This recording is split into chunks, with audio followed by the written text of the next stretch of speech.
Bonjour à tous, bienvenue à cette deuxième demi-journée de nos journées d'études internationales intitulée Le temps des décolonisations des De Gaulle à nos jours. Hier, nous avons assisté à la première journée qui a porté sur l'objectif, enfin, de cette première journée était de réfléchir autour des décolonisations d'un point de vue historique, de l'événement historique, même s'il y a déjà des éléments relatifs à ce qu'on abordera aujourd'hui qui en sont ressortis, notamment le concept, hein, c'est-à-dire ces permanences des décolonisations. Je voudrais tout simplement faire un très rapide débriefing pour ceux qui nous rejoignent ce matin. Je voudrais retenir 3 points, c'est-à-dire on a parlé des hommes, l'homme et des hommes, évidemment la figure du général de Gaulle. Il a ressorti plusieurs images, plusieurs volets, plusieurs rôles de cette figure. Un de Gaulle en tant qu'un homme pragmatique, en tant qu'un homme réaliste, c'est-à-dire un homme qui est à la fois colonisateur et décolonisateur, un de Gaulle ambivalent, c'est-à-dire un de Gaulle qui s'est appuyé sur un jeu tactique, une stratégie de construction et pas une stratégie de rupture entre deux moments. Également, un de Gaulle le négociateur, et je pense notamment aux accords d'Évian, un de Gaulle donc à l'écoute de ses interlocuteurs, et je pense également à Félix Éboué. Aussi d'autres figures ont émergé, des figures qui ont été plus ou moins proches du général de Gaulle, et je pense à Henri Capitan, je pense à Hubert Beuve-Méry en tant qu'opposant, également Valdiotte Ndiaye. Un autre point qui me paraît intéressant à relever, ce sont les mécanismes de décision. Et donc, toutes les différentes politiques mises en place en ces moments de passage, les politiques, une manque de perspicacité, et donc cela est ressorti du cas de l'Indochine. Une reprise des mesures de certains acteurs locaux, notamment de Félix Éboué, et donc toutes les actions qui avaient été envisagées, qui ont été reprises par De Gaulle. Le problème de l'acculturation, donc cette volonté de Gaulle à viser une politique d'association et donc une volonté aussi de reconnaître une différence et de maintenir l'identité africaine. Et enfin, notre point, tout ce qui est les différents projets de l'organisation politique pour les États africains, et notamment, je pense, au fédéralisme. Et dernier point, l'approche. Donc, l'approche à la question, comment hier, il me semble, la question a été abordée. J'ai l'impression qu'il y a eu une double approche, à la fois une approche par télescope et microscope. Pour reprendre les mots qui sont à la mode aujourd'hui, en distanciel et en présentiel. Donc en distanciel, c'est-à-dire, oui, en inscrivant les sujets dans un contexte plus élargi, plus global, et je pense aux questions des géopolitiques globales qui ont été abordées, à l'approche philosophe, mais également une approche plus placée et plus proche des conditions des textes, des réalités, et le concept également. Le terme de décolonisation a été soulevé, notamment dans les questions. Qu'est-ce que finalement la décolonisation? Qu'est-ce qu'il faut entendre par décolonisation? Quels sont les critères pour qu'une décolonisation soit valide? Il en ressorti justement que si on peut envisager une transmission de la souveraineté, eh bien, la réponse est très complexe. Et c'est sur ce mot que j'aimerais m'arrêter, c'est-à-dire sur la complexité de la question qui sera bien au cœur de notre journée de séjour, par des exemples particuliers. Aujourd'hui, nous allons aborder justement cette question très délicate des ruptures ou bien des continuités des deux époques. Et nous allons commencer par la première séance de cette matinée, intitulée « Des enjeux territoriaux lourds d'implication ». Et je vais tout de suite donner la parole au professeur Louis Descarbonnières qui présidera cette séance. Monsieur Descarbonnières, vous avez la parole. Merci beaucoup, Madame Cardillo. Je vous remercie aussi beaucoup de m'avoir permis de présider cette séance avec des auteurs qui vont être passionnants et que je vais écouter avec beaucoup d'intérêt. Et je donne tout de suite la parole pour un quart d'heure à Madame Le Gouriellec, qui va nous parler qui est une spécialiste des problématiques de paix dans la Corne de l'Afrique et qui va nous parler de Djibouti, l'indépendance dans l'indépendance, de cette côte des Somalies devenue territoire des Afars et des Issa, qui a eu une vieille histoire avec la France, qui a rallié la France libre en 1942 et qui continue, je pense, pour cette dépendance, à avoir beaucoup de bases militaires étrangères et néanmoins amies sur son territoire, pourrait-on dire. Madame, je vous en prie. Bonjour à tous, donc merci pour cette présentation. Merci Monica pour ces journées, merci Noémie pour l'organisation aussi de ces journées. Alors, j'ai suivi un petit peu hier, effectivement, les différentes approches et ce que tu viens de rappeler là dans le résumé, Monica, m'a intéressée parce que tu demandes s'il y a une continuité ou une rupture. Donc, on va voir qu'avec Djibouti, on est peut-être dans une certaine continuité, même si au départ, je reprends les titres du programme, la rupture était annoncée. Très tôt, la rupture a été annoncée. On va voir ça ensemble. Alors, je rappelle que je ne suis pas historienne, même s'il m'est arrivé d'aller un peu dans les cartons à Aix. Je suis politiste et donc je m'appuie sur les travaux de mes collègues historiens pour résoudre certaines parties de mes questions de recherche. C'est particulièrement le cas aujourd'hui. Alors, comme j'ai le goût du risque et que l'Assemblée est principalement constituée d'historiens, je me suis dit que j'allais présenter la partie historique de mon papier. Voilà. Le goût du risque, c'est aussi parce qu'on est au C3RD et donc il y a un lien direct. Donc, je travaille sur le comportement international de certains États, notamment des petits États, et notamment leur politique étrangère. Ici, le cas de Djibouti, dans la Corne de l'Afrique, comme vous l'avez dit, c'est un petit État qui accueille près aujourd'hui de 5 grandes bases de puissance étrangère sur son territoire et qui essaye aussi de jouer de leur rivalité. Alors, je vais essayer de partager. Donc, ce qui fait actuellement l'actualité pour ce petit territoire djiboutien, c'est la dépendance de Djibouti à l'égard de la Chine, qui construit de nombreuses infrastructures en Afrique et à Djibouti en particulier, où elle a même sa seule base militaire internationale. Et cette nouvelle dépendance n'est pas si nouvelle que ça et semble un petit peu inscrite dans l'ADN de Djibouti. L'intérêt, la plupart de ces puissances, vous l'avez compris, c'est justement cet accès, cette route maritime qui est très importante dans le système international, donc du golfe de l'océan Indien, golfe d'Aden, Bab el-Mandeb et la mer Rouge jusqu'à Suez plus haut. Mais Djibouti est aussi un espace très dynamique du fait de son lien et de sa dépendance à l'égard de l'Éthiopie, le grand voisin qui fait actuellement l'actualité pour son instabilité. Et si la Chine s'est intéressée à Djibouti, c'est aussi parce qu'elle relance finalement cette stratégie qu'avait eu la France au XIXe siècle de s'intéresser à ce petit territoire, mais surtout pour les richesses de l'Abyssinie qui est juste à côté. Alors, pourquoi est-ce que j'ai titré mon intervention « L'indépendance dans la dépendance » ? Parce que, justement, l'indépendance de Djibouti a pris 20 ans. Je vous rappelle que Djibouti est indépendant en 1977, donc bien après la vague des indépendances des années 60 qui a pu toucher les autres pays.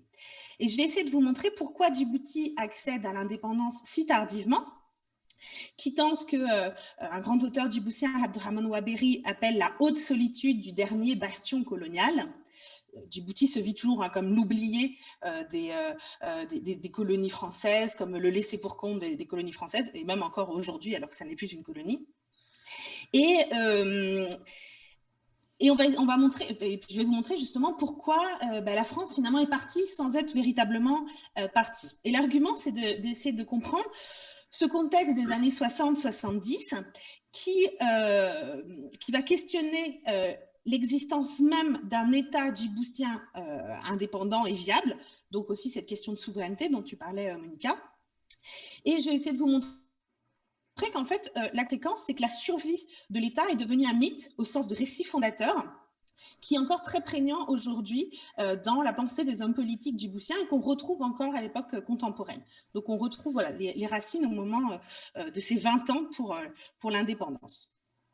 Alors, vous l'avez rappelé dans la petite introduction, par facilité de langage, je dirais souvent Djibouti, même si, comme vous le voyez, au moment de la colonisation, Djibouti s'appelle la côte française des Somalies. Puis, il y a une tentative, il y a un premier référendum plus ou moins d'indépendance qui a été refusé. Et ensuite, Djibouti va s'appeler le territoire français des Afars et des Issa, les deux populations qui peuplent Djibouti. Et à partir de l'indépendance, je ne sais pas pourquoi j'ai mis 2019, aujourd'hui encore, c'est Djibouti. Alors, pourquoi Djibouti est le dernier État à accéder à l'indépendance? Des débats vont s'ouvrir dès 1958 sur la décolonisation de ce qu'on appelle donc alors la côte française des Somalies. En fait, vous allez avoir des causes internes et des causes externes qui expliquent le prolongement de ce processus. Au niveau interne, parce que l'administration, elle restait longtemps acquise à la volonté des Français de se maintenir sur le territoire. À l'époque, ce sont les Afars qui dominent la vie politique djiboutienne, et les Afars sont pendant longtemps restés assez proches des Français. Et les causes externes, ce sont les velléités en fait expansionnistes de la Somalie voisine et de l'Éthiopie qui vont rendre beaucoup plus complexe le processus. Et donc au centre de ces frustrations, effectivement, les populations Afar d'une part et les populations Issa. Et les populations Issa sont des Somalis. C'est important pour la suite. Et donc les Somalis vont diriger le pays à partir de la dépendance en 1977 jusqu'à aujourd'hui en 2020.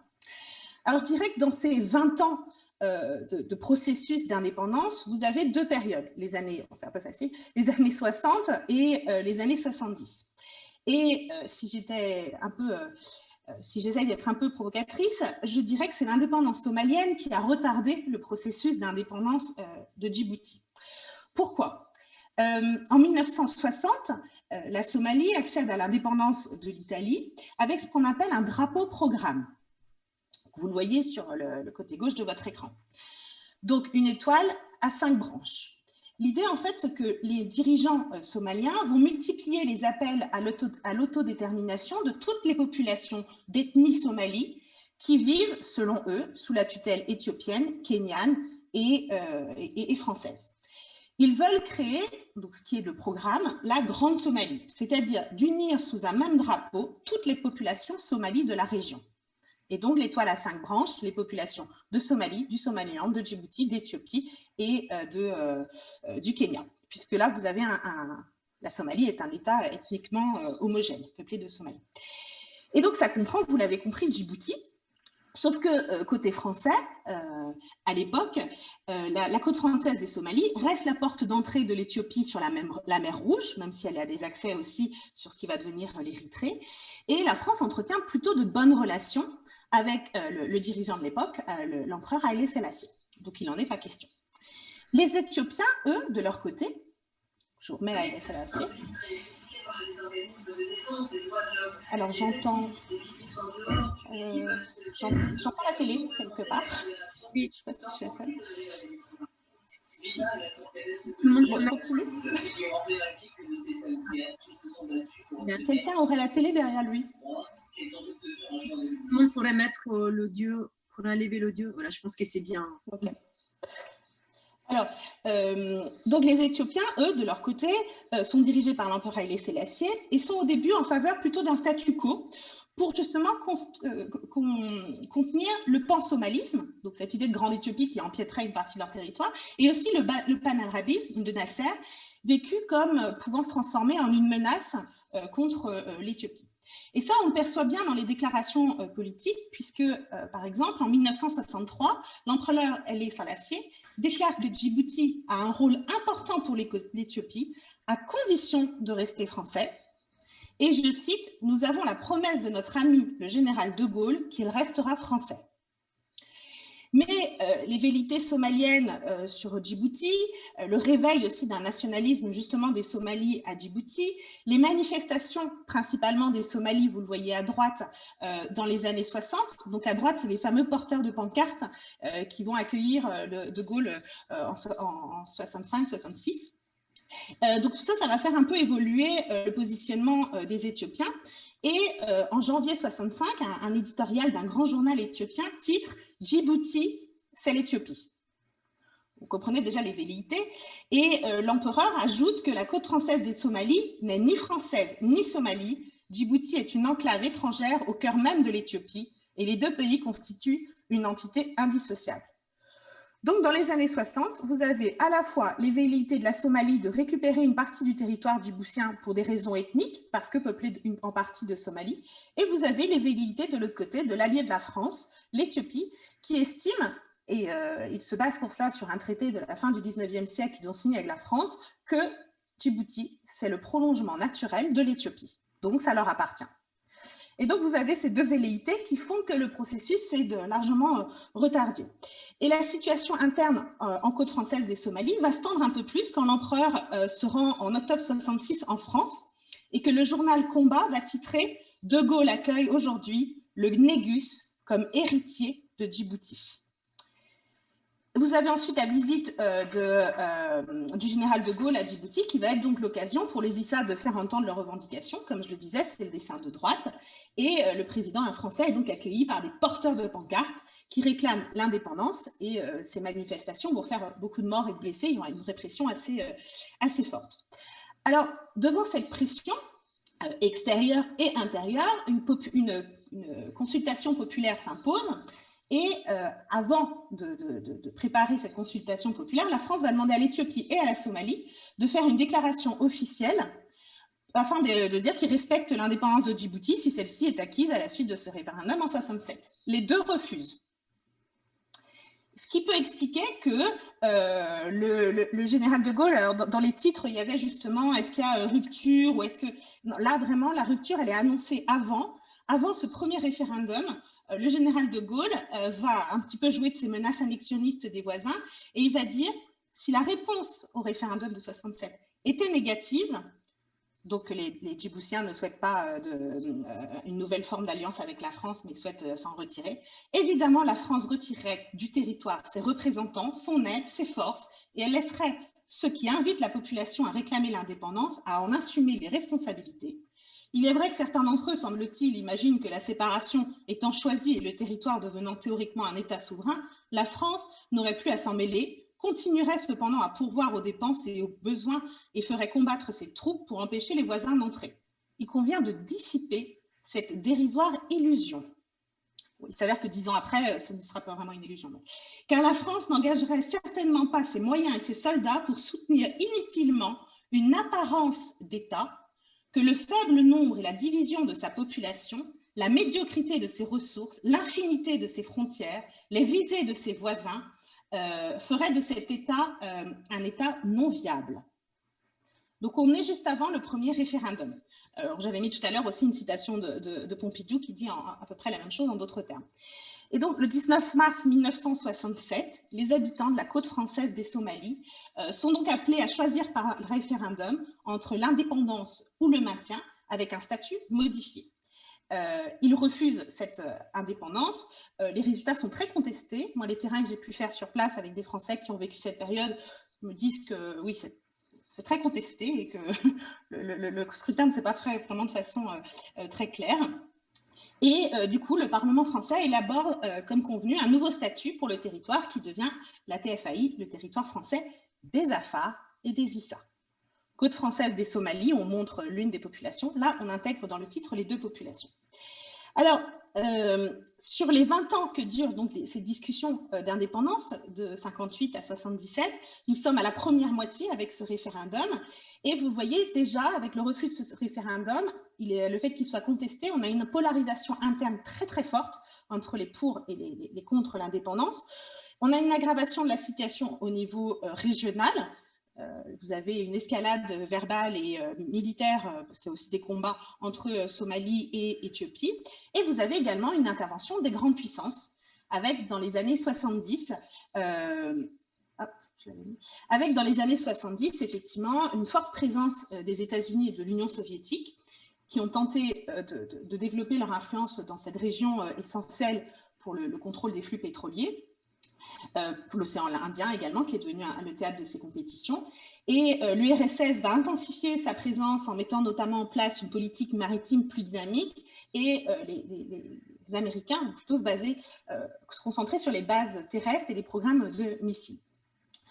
Et on arrive à la fin des années 70, où les violences s'accentuent contre la France. Vous avez sûrement tous entendu parler de ce bus d'enfants de militaires français qui est pris en otage à la frontière entre Djibouti et la Somalie.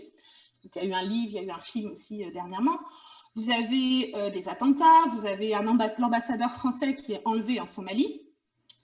La colonie semble avoir de moins en moins de valeur, en tout cas dans les discours, puisque Pierre Messmer déclare en 1975 que Djibouti est pour la France une charge à peu près inutile. Et c'est vrai qu'on est dans une période où, après la guerre des 6 jours, le canal de Suez est fermé. La compagnie de chemin de fer souffre aussi de la concurrence avec les autres ports en Érythrée. Vous avez donc moins de trafic également maritime. L'empereur éthiopien est renversé en 1974. Et bref, la France n'est plus sous général de Gaulle et Valéry Giscard d'Estaing a bien décidé à organiser un référendum d'indépendance à Djibouti.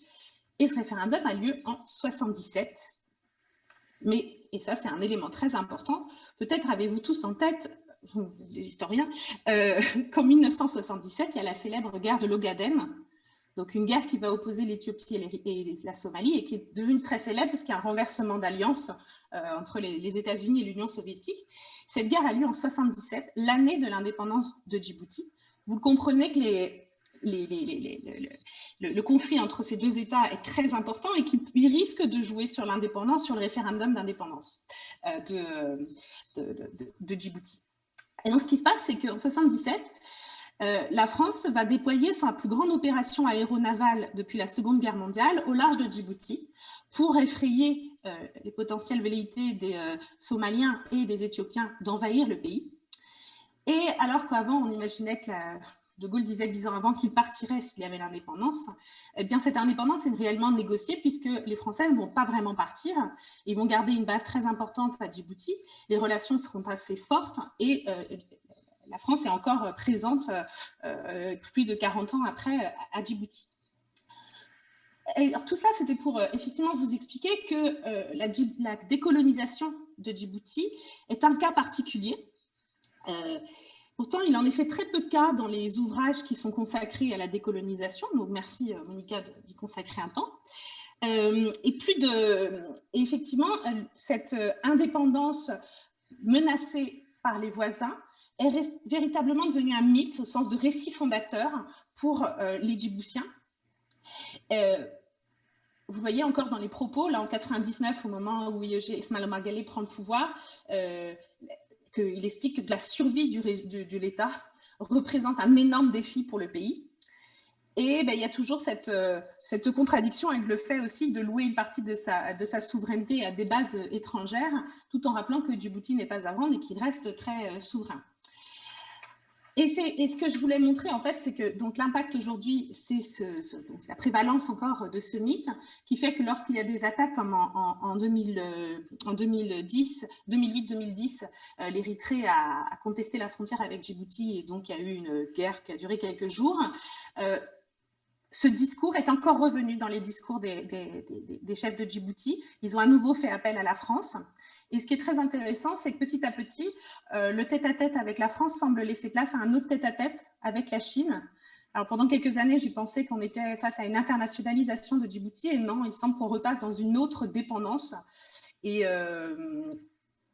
donc voilà, c'était un petit peu l'idée de vous montrer qu'il y avait une rupture annoncée avant l'indépendance et finalement il y a une forte continuité et depuis une dizaine d'années là, on voit que la dépendance passe avec un autre État. Merci. Bien, Madame Le Gouriellec, merci beaucoup pour cette passionnante communication qui remet dans le temps long cette histoire de Djibouti et qui nous montre qu'il est très difficile d'être un micro-État finalement dans une région où l'on occupe une position extrêmement stratégique.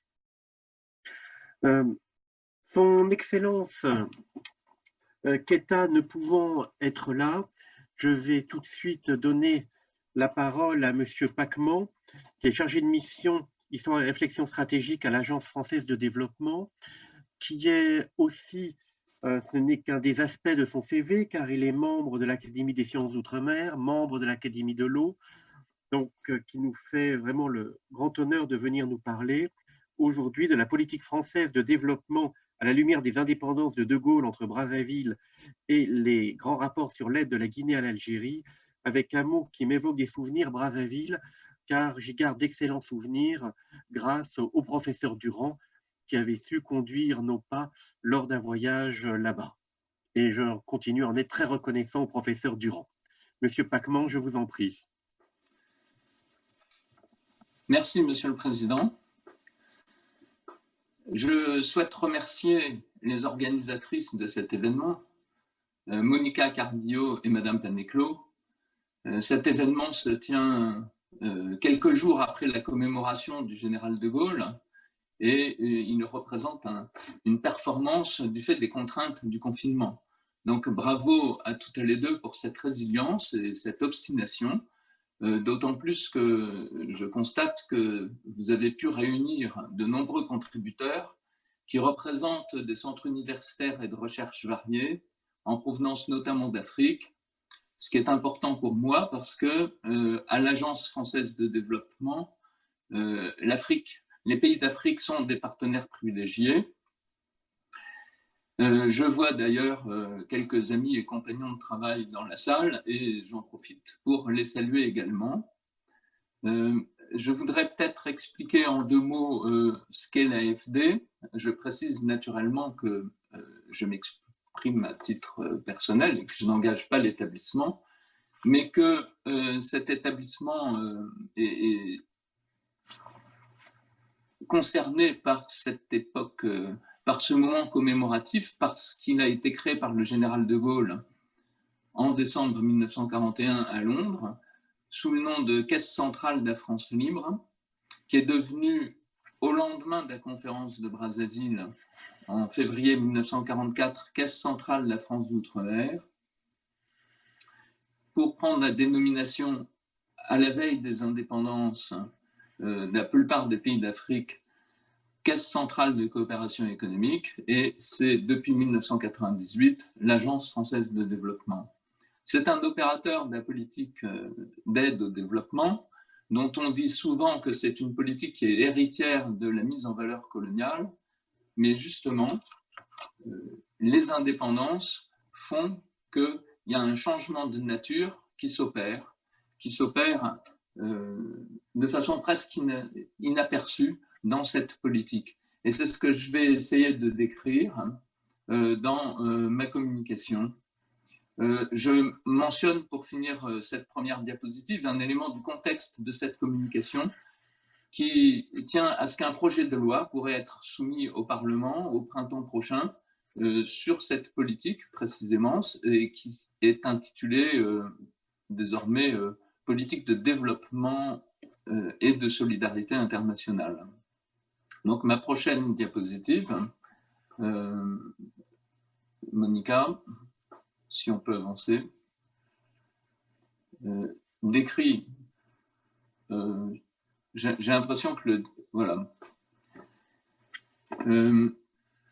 Ma communication va présenter la genèse de la politique française de financement du développement, telle qu'elle a été formalisée entre la conférence de Brazzaville de 1944 et les grands rapports publics sur l'aide, et telle qu'elle prend corps et consistance à la lumière des indépendances de De Gaulle, particulièrement celles de la Guinée et de l'Algérie, entre d'une part des théorisations et d'autre part l'épreuve de la mise en pratique. Donc le terme indépendance de De Gaulle ne vise pas à taire la complexité politique de ces processus, ni les luttes qui les ont préparés, mais privilégie l'impact sur la politique française. Et les indépendances de De Gaulle apparaissent en rouge sur cette longue liste qui commence en 1804 et qui se termine après le cas de Djibouti que l'on vient d'évoquer. Donc là, on fait un petit retour en arrière historique et je développe l'argument de ma présentation dans la diapositive suivante. Mon propos repose sur des observations tirées de l'histoire de l'Agence française de développement. La politique de mise en valeur coloniale est d'abord articulée dans le plan Sarraut au début des années 20 jusqu'au début de la guerre mondiale. C'est le texte fondamental. Et après la Deuxième Guerre mondiale, ce sera la loi de 1946 qui prendra le relais. Donc, nous présenterons cette loi de 1946 et nous verrons que les indépendances ne changent rien à sa mise en œuvre. Le plus souvent, elles sont étudiées sous l'angle de leur effet pour les nouveaux États. Là, on va examiner les indépendances sous l'angle des transformations que ça induit pour la puissance coloniale. Donc, ensuite, la diapositive suivante expose comment la transposition immédiate de la politique de mise en valeur coloniale ne suffit pas à rendre compte de la définition d'une politique nouvelle complexe qui est située entre diplomatie et financement, analyse sectorielle et spatiale, qui conjugue les intérêts nationaux et l'altruisme, et qui innove par le rôle nouveau qu'opère le multilatéralisme, qui est à un degré sans précédent au moment des indépendances.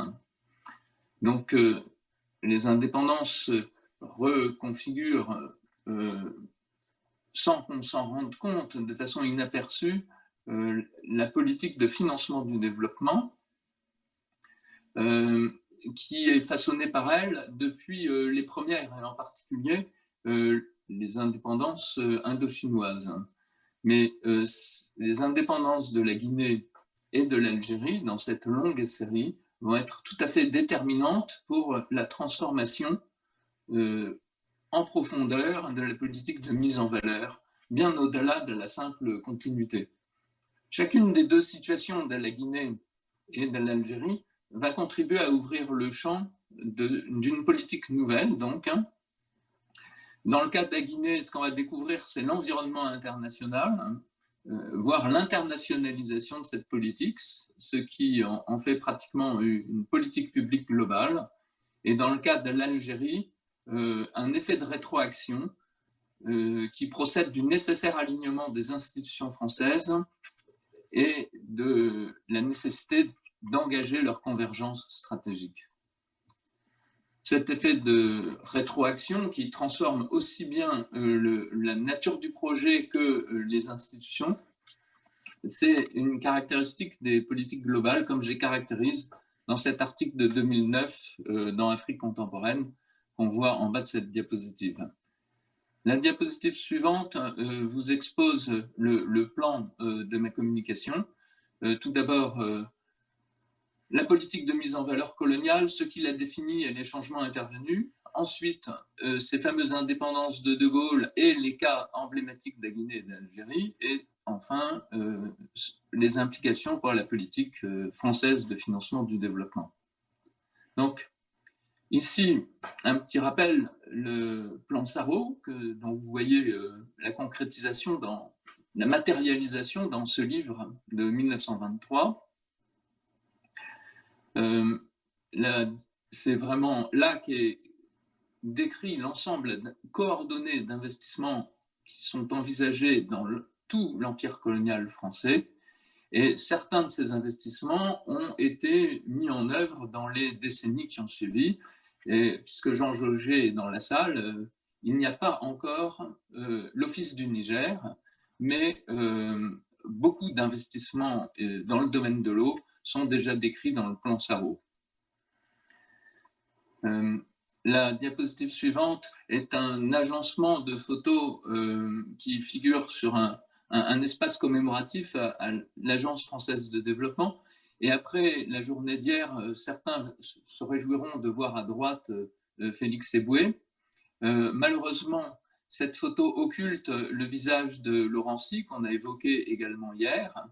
Vous voyez évidemment en haut à gauche la présidence du général de Gaulle et flanquée par notamment Pleven à sa gauche, qui lit ostensiblement le discours qu'il a préparé au général de Gaulle. Alors, je mentionne ça parce que Pleven, à l'époque, est président de la Caisse centrale de la France libre. Et puisqu'on m'a dit que j'avais un tout petit peu de temps, je voudrais préciser que cette conférence ouverte, donc la photo est prise le 30 janvier 1944, annonce pour l'après-guerre une voie intermédiaire entre décolonisation et statu quo et se prononce en faveur d'une vision du développement qui associe les ressortiments des colonies. Et je vais vous lire un extrait du discours où le général de Gaulle dit que en Afrique française, comme dans tous les autres territoires où des hommes vivent sous notre drapeau, il n'y aurait aucun progrès qui soit un progrès si les hommes sur leur terre natale n'en profitaient pas moralement et matériellement, s'ils ne pouvaient s'élever peu à peu jusqu'au niveau où ils seront capables de participer chez eux à la gestion de leurs propres affaires. C'est le devoir de la France de faire en sorte qu'il en soit ainsi.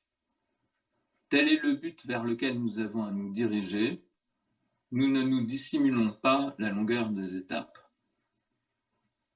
L'hypothèse des indépendances est encore lointaine, on l'a redit hier, et ce sentiment persistera plusieurs années.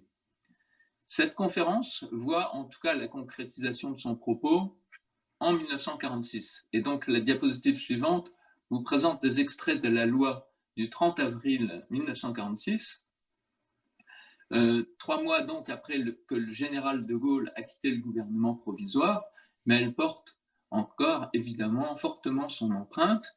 Elle a été rédigée notamment par André Postel-Vinet et son adjoint de l'époque, il s'appelait Panouillot, et André Postel-Vinet était à l'époque le directeur général de la Caisse centrale de la France d'outre-mer. Cette loi jette les bases d'un dispositif nouveau qui prévoit un effort accru en faveur des colonies, inscrit dans le cadre de plans de développement économique et social, qui vise au premier rang, dans l'esprit de Brazzaville, à satisfaire aux besoins des populations autochtones et de généraliser les conditions les plus favorables à leur progrès social. Ceci pourra se faire par la création de sociétés d'économie mixte qui interviendront dans 3 secteurs. Donc la diapositive suivante évoque le secteur du logement, avec des logements sociaux à gauche à Dakar et à droite à Abidjan. Suivante montre les travaux du barrage d'Ayamé en Côte d'Ivoire pour illustrer les investissements d'électrification et de production d'énergie électrique. Et la diapositive suivante vous montre à Madagascar le dispositif déployé dans l'esprit du crédit social qui consiste à permettre la bancarisation de populations autochtones qui étaient restées à l'écart des services bancaires. La diapositive suivante poursuit l'exposé de la loi en montrant cet article 3 qui est une innovation principale, celle d'un financement d'investissement colonial par subvention, alors que jusqu'alors, l'outil financier privilégié était le prêt. Ces subventions se feront dans le cadre du FIDES. Donc, la diapositive suivante montre l'impact de la loi qui se traduit par un accroissement d'investissement public colonial, que ce soit à gauche dans les colonies d'Indochine ou à droite dans les colonies d'Afrique. Et c'est accompagné, comme on le voit dans la diapositive suivante, d'une réallocation sectorielle de l'aide, où on voit commencer à monter l'investissement en faveur de la formation. Ce qui est le principal problème, c'est l'investissement qui sera essentiel. Donc je poursuis la diapositive suivante. On va maintenant examiner les indépendances de De Gaulle et ces 2 cas particuliers de la Guinée et de l'Algérie. Le nom de la Guinée, diapositive suivante, en 1958, amorce le cycle des indépendances de De Gaulle. Et la diapositive suivante montre que, en fait, 2 cas font exception. Celui de la Guinée qui est privé de coopération et celui de l'Algérie qui en est doté largement. Dans la plupart des autres pays, la politique de mise en valeur se reconvertit dans une impression de continuité, sans transformation majeure en politique d'aide, et complétée dans les colonies africaines au moment de leur indépendance par des dispositions monétaires et de dépenses, et apparaît une activité particulière qui, pour assurer la continuité de la présence des personnels détachés au titre d'administration coloniale, ceux-ci vont être reconvertis en coopérants ou experts. Ça, c'est une politique, c'est un aspect nouveau, cette offre d'expertise internationale, et qui se traduit matériellement aujourd'hui dans un établissement qui s'appelle Expertise France et qui va fusionner l'an prochain avec l'Agence française de développement. Cette expertise est importante parce que elle a été mise en place en général sans difficulté dans les premières indépendances, en Indochine ou au Maghreb, et dans le cas des Guinées, c'est tout le contraire. On observe un départ massif et sans préavis. Une séparation très brutale, et c'est le seul cas où toute forme d'aide est déniée. Et hier, on évoquait les processus, l'écoute du général de Gaulle, et dans ce cas précis, nous avons dans nos archives un courrier de notre directeur général à Couve de Murville, où il relate des entretiens houleux avec le général sur le cas de la Guinée, et il fait part du sentiment particulièrement vif de l'Algérie. Il fait part de l'animation particulière du général de Gaulle sur ce cas de la Guinée, et il s'en émeut.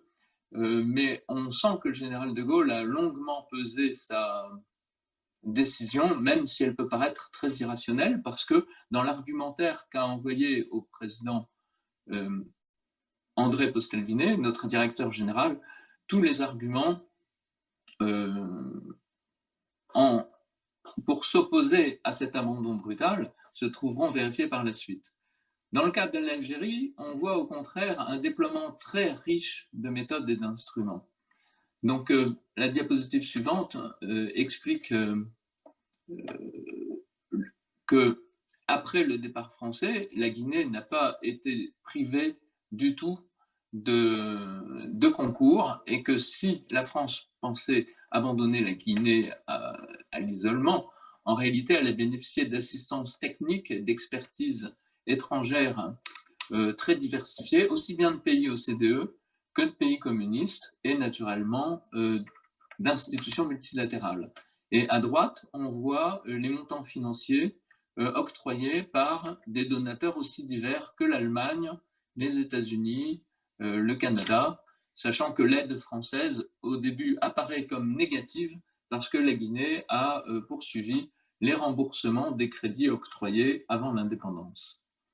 Dans le cas de l'Algérie, la diapositive suivante montre que avant l'indépendance, le dispositif de mise en valeur a été enrichi. Continuellement, un fonds d'investissement a été mis en place, puis il y a eu le plan de Constantine, et ensuite, pour augmenter les moyens financiers mis à la disposition du plan de Constantine, a été créé un établissement financier, la Caisse d'équipement pour le développement d'Algérie, qui a pour vocation de centraliser des financements de toute nature, des contributions publiques, du budget de l'État, du budget algérien, des collectivités locales algériennes, des redevances de l'exploitation des pétroles sahariens, ce qui est important parce qu'à l'époque, le général de Gaulle, on l'a dit hier, continue de penser que le Sahara est un champ géographique autonome et spécifique. Mais la CEDA centralise des financements également de marchés financiers ou de banques auprès desquels elle se finance. Quant à ces concours, ils sont très divers. Ils peuvent aller aussi bien au logement, à l'équipement public dans tous les secteurs, aux entreprises publiques, mais également aux investissements privés. J'ai retrouvé le logo de la CEDA un logo d'Aceda qui est reproduit en haut à droite de cette diapositive. La diapositive suivante montre donc comment, par contraste, au moment de l'indépendance, la mise en place de l'aide est négociée. Le pays se présente comme bénéficiaire d'une aide très diversifiée et très spécifique. Il ne relève pas du ministère de la Coopération, mais d'administrations ad hoc. Et dans l'ensemble de toutes ces indépendances, ces administrations françaises qui étaient concernées par l'administration coloniale de ces territoires n'ont été que rebaptisées et ont poursuivi leur mission dans une certaine continuité au prix d'ajustements très limités. Donc, l'indépendance algérienne clôt le temps des indépendances de Gaulle et s'ouvre alors une période de réflexion, une sorte de moment stratégique sur la coopération française qui va commencer notamment avec le rapport Jeanneney et qui se poursuivra jusqu'en 1971 avec le rapport Gorce, dont le rédacteur, Yves Roland-Vicard, sera plus tard directeur général de la Caisse centrale pendant une décennie et a été lui-même un des négociateurs secrets des accords d'Évian. La diapositive suivante évoque donc les caractéristiques transformées de la politique de financement du développement de la France. Donc ça, on peut passer à la suivante. Donc les caractéristiques de cette politique telle qu'elle émerge, c'est à part le cadre d'expertise, on a une poursuite des institutions, des outils. Dans la vie des agences de la Caisse centrale sur le terrain, rien ne change en apparence. Mais en fait, ce qui change, sans qu'on s'en rende compte, c'est ce cas de la Guinée qui va révéler la concurrence de nombreux systèmes d'aide et qui fait du pays un théâtre d'affrontement des coopérations bilatérales, d'autant plus chaud qu'on est en période de guerre froide, et que c'est une sorte de vitrine pour que les pays communistes abordent l'Afrique. Le cas de l'Algérie, au contraire, conduit la gestion de ce mode de transformation par la continuité tout à fait à ses limites, parce qu'on atteint un degré de complexité du fait de la multiplication des cas spécifiques et du fait que cette multiplication est aggravée par l'importance en volume de l'aide consentie à l'Algérie. Donc la diapositive suivante montre cet organigramme simplifié, très simplifié, des institutions impliquées dans le financement du développement en 1966. Et ça tient évidemment à l'arrivée de l'Algérie dans le dispositif, et on voit quelques implications de cela. Et je ne vais pas rentrer dans les détails, sauf s'il y a des questions là-dessus, mais cette complexité impose naturellement une action immédiate, et la diapositive suivante l'évoque. Il y a une fusion de la CEDA avec la Caisse centrale de coopération économique, ce qui est une première simplification. D'autres simplifications administratives vont avoir lieu sous forme de fusions successives au sein du ministère des Affaires étrangères. Ce processus est vraiment esquissé par les deux rapports que j'ai cités, dont j'ai mis sur cette diapositive les références bibliographiques. Et ce qui est intéressant, c'est que ce moment des indépendances de De Gaulle va transformer complètement la mise en place d'un dispositif pensé par De Gaulle dès Brazzaville et dès la loi de 1946, et que ces indépendances telles qu'elles donnent lieu aux analyses du rapport Jeanneney et du rapport Gorce vont voir leur effet se prolonger jusqu'à la fin du siècle, où tous les éléments seront réunis pour que la rationalisation rendue nécessaire par ces situations nouvelles révélé dès cette période des années 60 pour que cette rationalisation et cette convergence stratégique des institutions puissent être engagées. Donc la diapositive suivante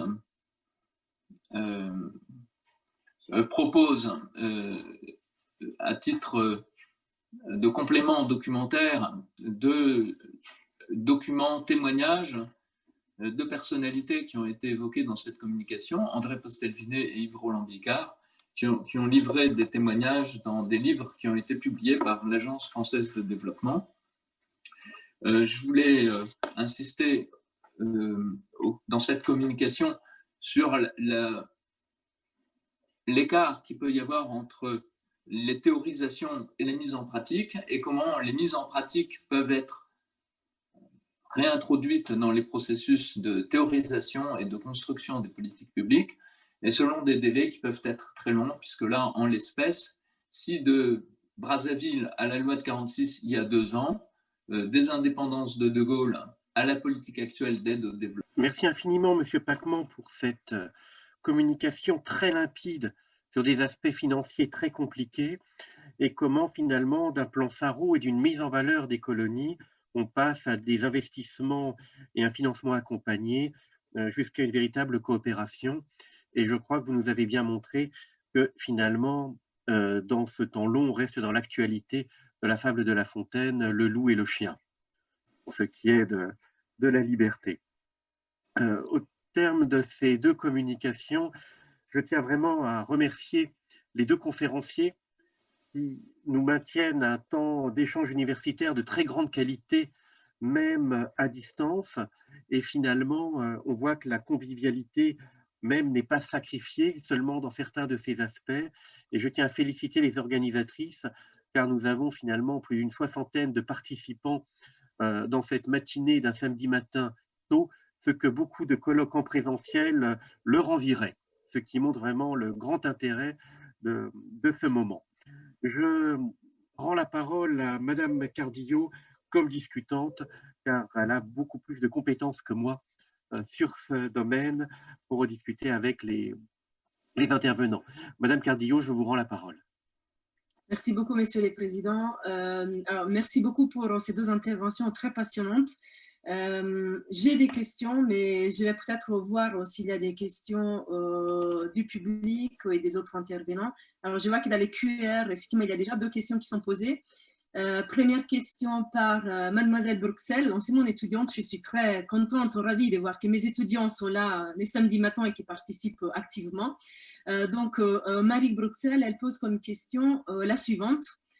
Pensez-vous que si De Gaulle avait été au pouvoir en 1977, donc voilà, c'est une question pour Sonia, la solution aurait été différente pour Djibouti?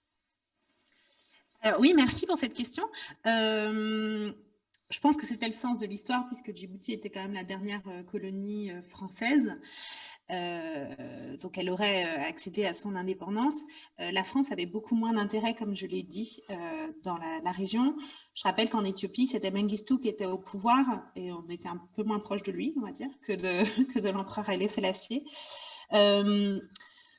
Et par ailleurs, finalement, cette indépendance n'a pas été une rupture, elle a été négociée, puisque, alors je ne sais plus, c'était la phrase j'avais mis la phrase de Romain Gary qui disait le jour où la France quitte Djibouti, il y aura 30 000 morts venant d'Éthiopie, venant de Somalie, etc. Et en fait, ce qu'on peut dire, c'est que finalement, la prévision de Romain Gary n'a pas vraiment eu lieu, puisque la France n'est pas vraiment partie. Donc ça a été particulièrement négocié puisque la France est restée quand même sur place avec une présence forte. Ce qui aurait été sûrement très différent, c'est au niveau des équilibres politiques internes. Ça c'est certain, puisque les Afars se sont en quelque sorte sentis trahis par Valéry Giscard d'Estaing et estiment qu'il n'y aurait pas eu une telle domination des Issa sur eux encore aujourd'hui si Valéry Giscard d'Estaing n'avait pas été là. Donc peut-être qu'avec De Gaulle, les équilibres internes auraient été différents. Merci Sonia. Oui, il y a une autre question, mais donc je ne comprends pas trop. Donc il y a une question de la part de Meshak Mani. Donc, je ne sais pas s'il y a une question, si c'était peut-être… Si, c'était une question sur qu'entendre par le mot dépendance. Et pour le coup, je pense qu'elle s'adresse un peu à tous les intervenants aussi. Moi, la question de la dépendance, elle est assez importante quand on étudie les petits États, parce qu'en relations internationales, les petits États sont tout un champ d'études et on étudie leur comportement justement sur le système international du fait qu'ils soient petits. Et les petits États sont censés avoir beaucoup plus de contraintes, de difficultés, de faiblesses. Et l'idée est toujours d'étudier comment ils peuvent compenser justement ces faiblesses. Et moi, quand j'étudie Djibouti, ce qui m'intéresse, c'est justement de voir comment ils arrivent habilement à compenser les faiblesses de ne pas avoir de ressources, notamment. Et la dépendance, j'essaye d'expliquer que c'était aussi une dépendance qui est parfois réfléchie, qui est consentie. C'est les travaux de Jean-François Bayard, notamment là-dessus. La dépendance, elle est à plusieurs niveaux. Elle est militaire, vous l'avez compris. Les forces de défense djiboutiennes ne peuvent pas contenir une invasion somalienne, éthiopienne ou érythréenne. Donc, ils se basent aussi sur des accords, notamment un accord de défense avec la France et la présence d'autres bases dans le pays. Et puis la dépendance, elle est en règle générale pour tous les petits États en relations internationales, du fait qu'ils auront une posture particulière, un comportement particulier en relations internationales du fait de leur petitesse, et ils vont avoir tendance à favoriser justement les alliances, la neutralité, de toujours suivre la plus grosse puissance dans une alliance. Donc c'est un petit peu dans ce sens-là. Et je vais provoquer pour tout le reste de la matinée, j'avais un collègue qui s'appelle Agalin, qui disait que tant que les petits États ne peuvent pas se défendre ou se représenter eux-mêmes, ils ne sont pas véritablement indépendants. Et donc c'était un petit peu cet aspect-là, le fait qu'ils ne puissent pas se défendre. Après, pour se représenter, pour le coup, là, ça fait une dizaine d'années que les Djiboutiens sont un des rares petits États dans le monde à avoir autant de représentation diplomatique dans le monde. Voilà. C'est une question qui est très intéressante et importante parce que on entend bien la connotation d'une relation avec un subalterne dans le mot de dépendance. Et l'idée d'indépendance pose toute une série de problèmes sur ce que c'est que l'autonomie et l'indépendance. Et une partie de ces problèmes ont justifié la mise en place de ce complément politique, mais un peu comme un étage supplémentaire qui est l'expertise technique. Et à cet égard, je voulais montrer, mais je crois qu'on ne le voit pas à l'écran, un livre que je vais publier en février sur l'histoire de la coopération technique française, qui est un maillon très intéressant qui se met en place à cette époque de transition. Il me semble qu'aujourd'hui, ce qui est le plus important, c'est qu'on est passé vraiment à un concept d'interdépendance au pluriel, qui est important parce que ce qu'on voit au moment des indépendances, c'est qu'on passe à des politiques quasiment de l'ordre diplomatique, où ce qui est en jeu, c'est le rapport à l'autre, ce qui, dans l'espace international, c'est les relations internationales, ça peut être la diplomatie, mais l'aide au développement, ça introduit une diplomatie tout à fait nouvelle, qui est une diplomatie de la coopération, de faire ensemble. Et ça, c'est dans les politiques diplomatiques, c'est là aussi une innovation très importante. Et si je parle d'interdépendance, c'est que une difficulté qu'on a maintenant et à laquelle s'adressent toutes les réformes récentes et les réformes envisagées dans le financement du développement, c'est celle d'assurer une véritable rétroaction, c'est-à-dire une meilleure capacité d'apprendre des expériences qu'on peut développer dans ce cadre des coopérations, en essayant d'importer rapidement des solutions à des problèmes de développement durable qu'on identifie sur les terrains du financement du développement pour les réinjecter dans le financement du développement durable dans les régions et les territoires en France. Oui, merci François. Et oui, je retiens justement ce que tu viens de dire, ce faire ensemble qui m'interroge, qui m'interpelle. Enfin, ma question sur ces points précis, comment c'est fait, ces faire ensemble? C'est-à-dire concrètement, lorsqu'on parle de ces politiques d'aide, des coopérations, concrètement, comment ça se concrétise. Là, j'ai sous mes yeux un bouquin sur De Gaulle. Donc, c'était l'entretien qui avait été réalisé avec Philippe De Gaulle, donc le fils de Gaulle, avec Michel Tauriac. Et à un moment, De Gaulle donne, son fils rappelle ce que son père entendait justement par développement. Il avance même l'hypothèse que ces termes étaient inventés par De Gaulle même. Et il dit, il rappelle ces paroles de son père, et il disait qu'il y a une injustice en Afrique. Si on prend le cas de l'Afrique, il y a une injustice pour ces populations, il n'y a pas d'autre sentiment, il dit De Gaulle, c'est la guerre au sous-développement. Donc voilà les termes de développement qui interviennent dans ces langages. Devant les niveaux de vie qui est le nôtre, la grande prospérité d'une partie du monde, peut-on se résigner à ne pas manger à sa faim, à ne pas être soigné quand on est malade, à être privé d'un confort, même rudimentaire, et à demeurer dans les ténèbres de l'ignorance. Au fur et à mesure que l'on s'affranchit,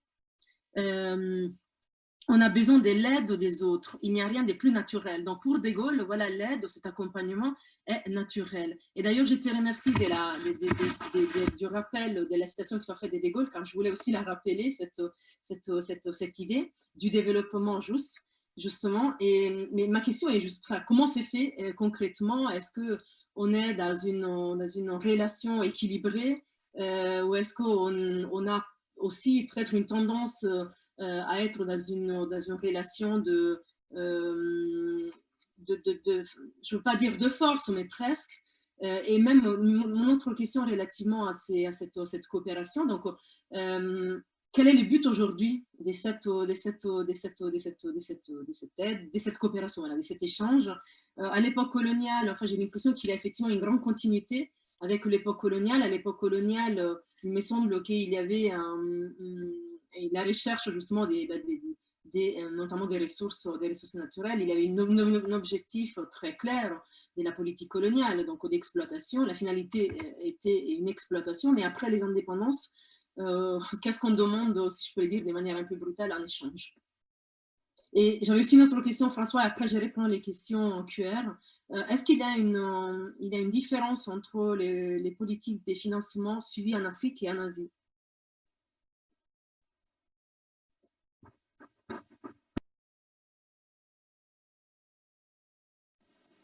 Merci Monica, merci beaucoup.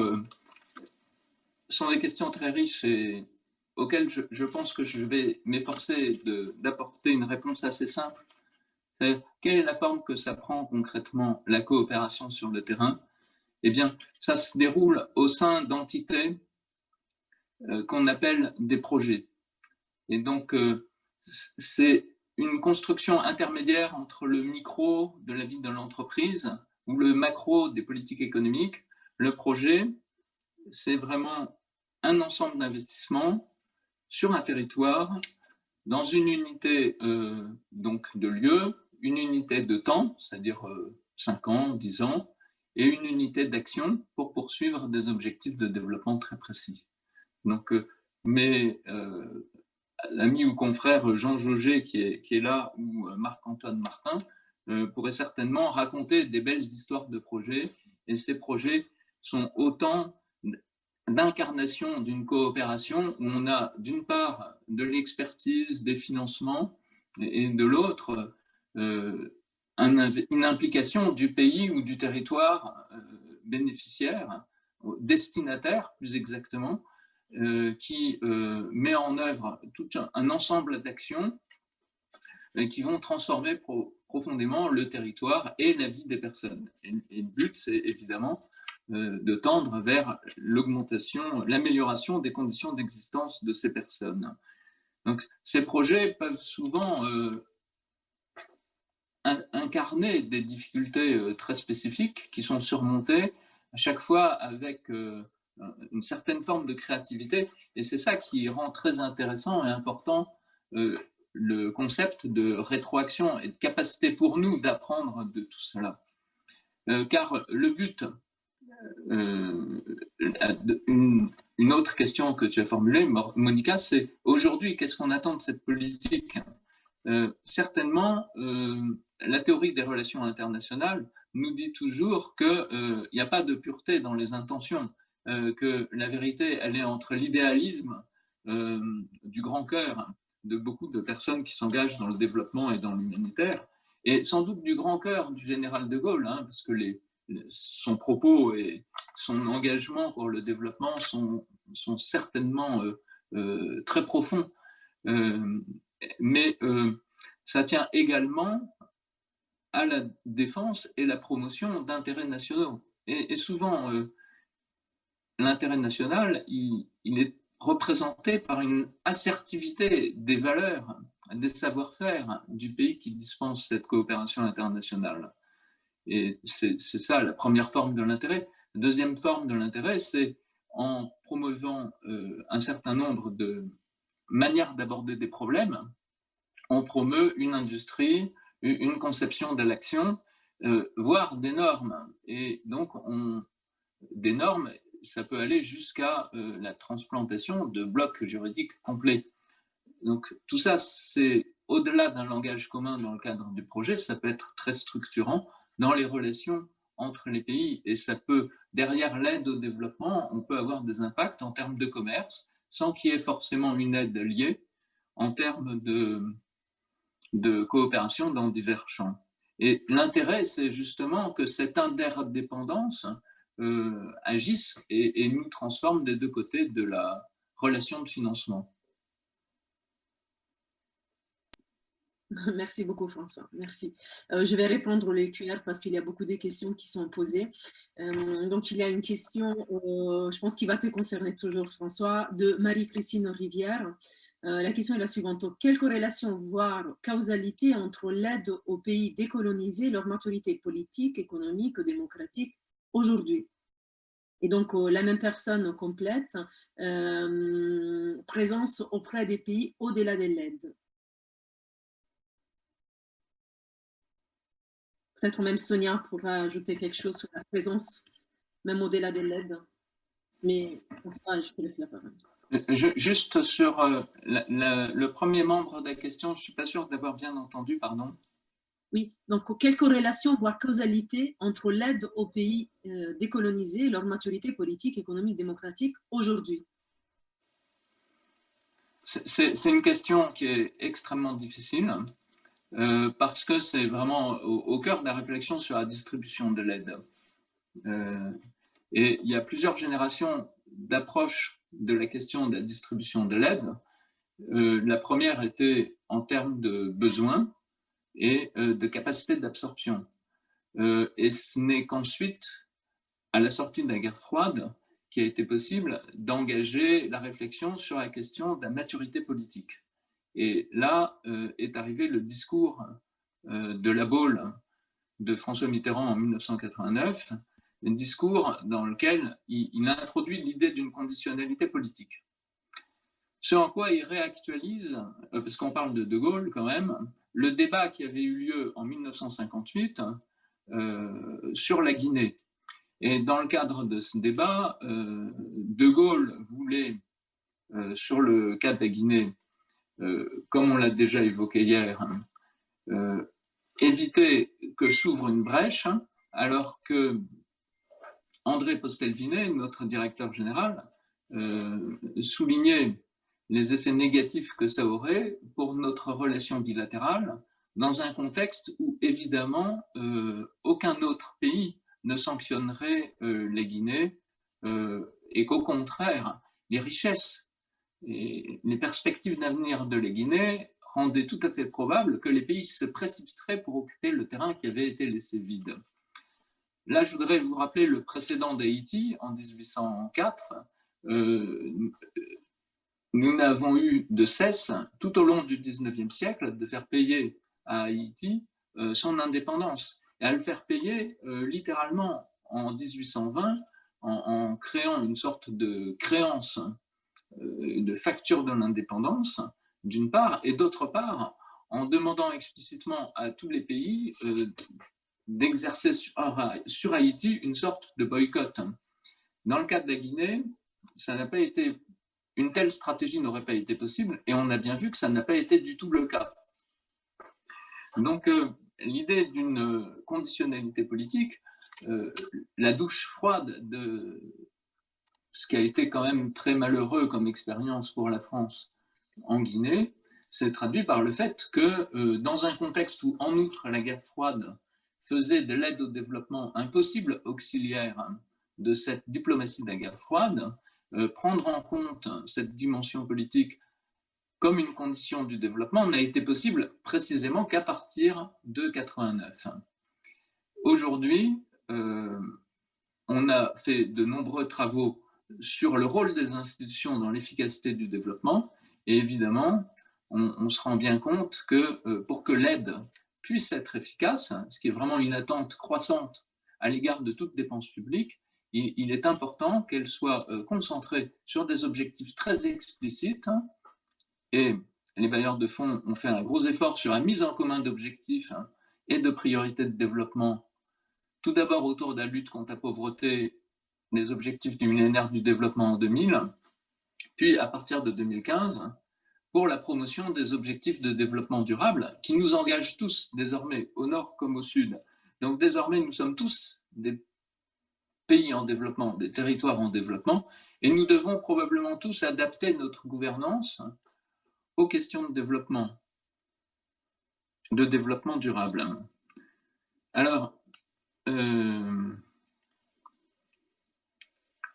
y avait un deuxième volet à la question. Oui, je te le répète. Donc, le deuxième volet, c'était la différence entre l'Afrique et l'Asie. Merci. Ce que je dirais, c'est que désormais, toute relation d'aide fait l'objet d'une explicitation stratégique en quelque sorte. Et il est clair que dans la mesure où il y a une grande homogénéité en Afrique, une grande homogénéité économique, on peut parler vraiment d'une stratégie pour l'Afrique. Et je dirais, nous avons, dans le cas de la coopération française et d'agences françaises de développement, une stratégie qui est désormais toute Afrique. Là où les bailleurs de fonds distinguent encore entre la Méditerranée et l'Afrique au sud du Sahara. Et ça, cette stratégie intégrée toute Afrique, c'est quelque chose qui est tout à fait novateur et qui est relativement différent en nature de ce qui peut être construit dans le cadre de l'Asie.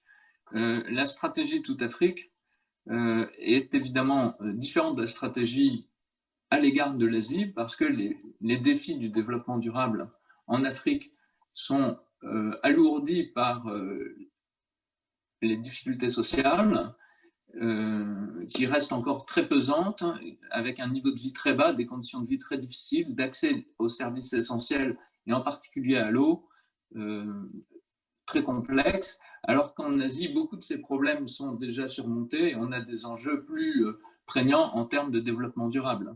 Quand on voit le cas de la Chine, par exemple, on voit que le problème n'est pas la pauvreté abjecte, mais les inégalités qui peuvent se traduire par des problèmes de très grands écarts de revenus, et que les demandes de la Chine à l'égard de la coopération internationale vont plutôt dans le sens du développement durable, de l'environnement, de la remise en eau des fleuves, de reconstitution de biodiversité détruite, etc.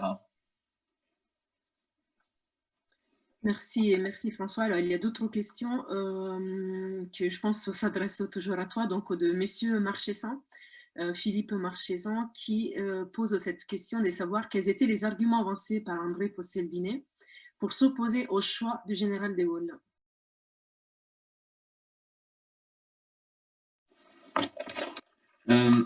Merci pour cette question.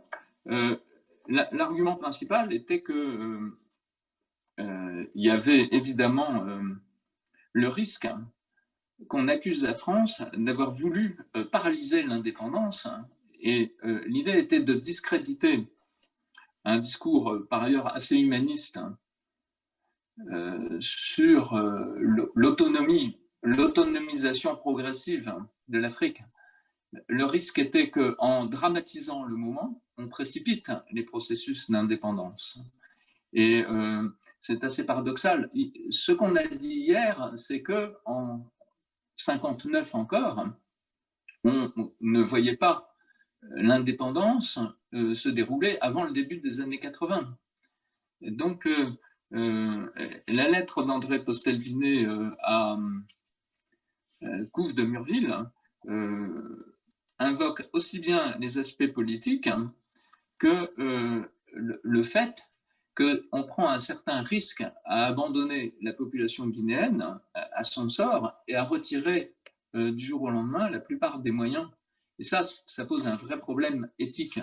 Certes, par ailleurs, André Postel-Vinet dit « La place ne restera probablement pas libre longtemps, et d'ailleurs, son propos sera vérifié, mais il n'en reste pas moins qu'il y a toute une série de paradoxes qui sont inscrits dans cette réponse très émotionnelle et très excessive sans doute à ce nom de la Guinée, surtout après ce qu'on en a entendu hier, que ce nom ne prétendait pas être un nom à la France, ni un nom à De Gaulle, et que c'était un oui à une indépendance, un changement de nature, et qu'il y a eu probablement là une sorte de une série de malentendus qui ont mis énormément de temps à être compensés par la reprise de relations normales. Merci beaucoup, François. Alors, je vais répondre aux des questions qui sont dans les volets résolus parce que notre collègue Xavier a déjà apporté des éléments de réponse, mais je vais quand même les répondre pour donner la possibilité aux intervenants de la matinée d'apporter aussi leur réflexion. Alors, il y a une question encore d'une étudiante, Léonie Lacher, que je remercie d'être là et qui intervient comme Marig aussi en tant que prise de notes. Donc, merci beaucoup, chers étudiants. Alors, Léonie, elle pose cette question de savoir comment Djibouti peut-il conserver sa souveraineté face à un géant tel que la Chine et à quel point la dépendance des Djibouti à la Chine peut-elle lui faire perdre sa souveraineté? Merci. Je crois que sur les aspects Chine-Afrique, justement, Xavier Oregan a un petit peu répondu parce qu'il dirige un séminaire sur la question. Alors, je vais me concentrer sur l'aspect vraiment Djibouti de la question. Je ne sais pas si... Enfin, je vais répondre aux deux questions en même temps, parce qu'il y a aussi une question à savoir si le fait, est-ce qu'il y a une réelle décolonisation lorsque les pays se rapprochent plus de la Chine. Alors, vous pourrez dire ça au Kenya, ils vous diront que c'est une nouvelle colonisation plus qu'une réelle décolonisation. Ça, c'est une autre... ce qui est intéressant, en fait, si vous voulez, c'est que, donc, toujours dans cette idée petit État avec des faiblesses et qui tente de mettre en place des stratégies compensatoires justement face à ces faiblesses, Djibouti a eu de la chance, entre guillemets, puisqu'ils ont pu bénéficier à plusieurs reprises des ressources du système international, des évolutions du système international, à tel point que certains chercheurs disent qu'ils ont bénéficié d'une aubaine de cette évolution du système, puisque les Djiboutiens, donc au sortir de la dépendance en 77, sont restés très dépendants à l'égard de la France, qui gardait une très forte présence. Cette relation s'est affaiblie dans les années 90, principalement parce qu'il y a eu une guerre civile et que les Djiboutiens ont trouvé que les Français ont manqué de loyauté et se sont trop rapprochés des Afars. Ensuite, il y a eu la question de l'assassinat du juge Borrell à Djibouti, qui a vraiment affaibli les relations. Et au début des années 2000, vous avez la guerre contre le terrorisme qui est, avec des guillemets, la guerre contre le terrorisme qui est lancée par les États-Unis, qui vont installer leur première base militaire sur le continent africain à Djibouti. Donc déjà, les Djiboutiens peuvent sortir d'une dépendance unique à un seul acteur, et une nouvelle fois tirer des rentes de l'allocation d'une partie de leur territoire à un autre État, donc dans le cas de Djibouti. Quelques années après, vous avez 2008, vous avez la piraterie. Là encore, le pays va réussir à se positionner et attirer des rentes pour que Djibouti soit vraiment la base, le territoire de lutte contre la piraterie. Et donc, vous avez de nouvelles bases qui vont s'installer à Djibouti et vous avez de nombreux États qui vont mouiller dans le port de Djibouti. Et donc, quelques années après, 2013, vous avez aussi le lancement de la Belt and Road Initiative, le fameux haut bord chinois, qui va faire aussi de Djibouti un des fers de lance de sa stratégie maritime, en installant sa première base militaire en dehors du territoire chinois à Djibouti. Alors, ce qui est intéressant, c'est que sur la même période, sur cette alors on va dire 2014, 2017, jusqu'à aujourd'hui, les Djiboutiens vont investir à la fois sous forme de prêts. Alors ça, Xavier y a répondu, il y a des entreprises, mais il y a aussi des prêts de l'État chinois, pratiquement l'équivalent du PIB djiboutien. Oui, ce qui est énorme. Vous allez avoir un apport d'argent aussi important que pour des pays comme le Soudan et le Congo, qui sont un peu plus gros, si vous regardez la carte, que Djibouti. Et vous avez des dizaines de projets d'infrastructures en construction, des ports, des trains, puisque les Chinois vont reconstruire un nouveau chemin de fer, pratiquement en plus en parallèle du chemin de fer qu'avaient construit les Français à la fin du 19e siècle, pour relier Djibouti à Addis Abeba. L'idée étant toujours, c'était le projet français de la fin du 19e siècle, d'exporter les richesses abyssiniennes, et bien là, c'est d'exporter les richesses aussi d'Éthiopie et d'importer aussi des produits en Éthiopie. Donc, face à cette situation, les Djiboutiens vont dire oui, mais on n'a pas le choix. On est petit, on n'a pas de ressources, on n'a pas d'autre choix que de prendre ce risque d'une forte dépendance avec un nouvel acteur qui est l'acteur chinois. Et aujourd'hui, ça se traduit effectivement par une dette qu'ils essayent assez fréquemment de rééchelonner, mais une dette très importante qui représente pratiquement l'entièreté du PIB, qui vont devoir payer, voire négocier. Ça se traduit également par le fait que certaines parties du capital, par exemple du chemin de fer, va être gérée par des entreprises privées, ça risque d'être des Chinois. Et c'est aussi une dépendance politique, puisque vous avez de plus en plus d'accros avec les Américains, avec la présence américaine. La semaine dernière, la dernière interview du président djiboutien, justement, menaçait une nouvelle fois une des emprises américaines en territoire djiboutien en disant on va devoir traiter ce problème avec les Américains. Donc, vous voyez, petit à petit, il y a aussi un isolement des autres acteurs et ce tête-à-tête presque unique avec les Chinois. Alors, quelle serait la solution ? Je ne sais pas, mais ce qui était intéressant, c'est que justement, dans cette période entre 2002, arrivée des États-Unis, et la période de piraterie 2008 jusqu'à 2014-2017, on était plutôt dans une multidépendance. Là, les Djiboutiens avaient réussi à multiplier leurs dépendances des Européens, des Américains, des Français, des Japonais qui ont aussi une base là-bas. Et ça, c'était une stratégie assez intéressante, un rééquilibrage finalement des dépendances.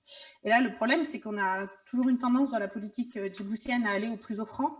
Et il semble qu'il y a une forte dépendance qui se soit maintenant créée plutôt côté chinois. Et à tel point que certains se disent, est-ce qu'on n'est pas dans une nouvelle colonisation ? Parce que alors ça c'est tout un débat, hein, surtout chez les sinologues, mais parce que dans le sens que justement des choix politiques ne sont plus des choix et sont imposés par ce partenariat. Merci Sonia. Si quelqu'un parmi les intervenants veut intervenir avec d'autres éléments, n'hésitez surtout pas à prendre la parole. Je voudrais aussi revenir sur une question qui a glissé dans les résolus et qui s'adresse peut-être plus probablement à François Pecman. Donc, c'est de Karim Pitti. Donc, cette question porte sur les auteurs notamment africains qui critiquent les politiques d'aide au financement des anciens pays colonisateurs et qui ont la tendance à privilégier les apports des pays neutres tels que la Chine. Donc, voilà qu'on revient sur ces pays. Donc, est-il possible d'imaginer, voilà la question, un futur sans dépendance financière des anciennes colonies à leurs anciens colons? Première question. Et deuxième question, serait-ce une réelle preuve d'une décolonisation et d'une indépendance effective?